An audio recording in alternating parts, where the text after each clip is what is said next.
ಮದ್ವೆನಲ್ಲಿ ಗಂಡು ಮಕ್ಕಳು ತಮ್ಮ ಖರ್ಚನ್ನ ಹಾಕೊಳ್ಳೋದನ್ನ ನೋಡಿದೀವಿ. ಒಂದು ಗಂಡು ಹುಡುಗ ತಂಗಿ ಮದುವೆ ಮಾಡೋದನ್ನ ನೋಡಿದೀವಿ, ತಾನೇ ದುಡ್ದು ಅಕ್ಕನ ಮದುವೆ ಮಾಡೋದನ್ನು ನೋಡಿದೀವಿ. ಹೆಣ್ಣು ಮಕ್ಳು ಯಾಕೆ ಮಾಡ್ಬಾರ್ದು? ಎಲ್ಲಾದ್ರ ಬಗ್ಗೆ ಈಕ್ವಾಲಿಟಿ ಮಾತಾಡೋರು ಇದ್ರ ಬಗ್ಗೆನೂ ಈಕ್ವಾಲಿಟಿ ಮಾತಾಡೋಣ ಅಲ್ವಾ? ಈಗ ಒಂದು ಗಂಡು ಹೆಣ್ಣು, ಈಗ ನಾವು ಹೋಟೆಲ್ ಹೋಗ್ತೀವಿ ಅಂದ್ರೆ ಹುಡುಗ ಪೇ ಮಾಡ್ಬೇಕು. ಯಾಕೆ? ಅದ್ರಲ್ಲಿ ಈಕ್ವಾಲಿಟಿ ಇಲ್ವಾ?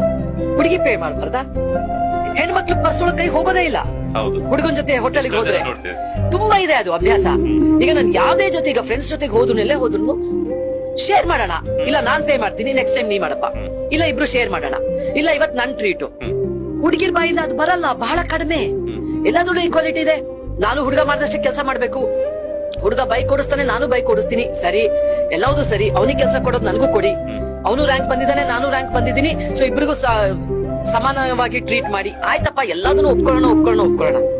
ಗಂಡು ಮಗ ತನ್ನ ಮದುವೆ ಖರ್ಚನ್ನ ತಾನು ವಹಿಸ್ಕೊತಾ ಇದ್ದಾನೆ ಅಂತಂದ್ರೆ ಹೆಣ್ಣು ಮಕ್ಳು ಯಾಕೆ ಅವಳು ಮದುವೆ ಖರ್ಚನ್ನ ವಹಿಸ್ಕೋಬಾರ್ದು?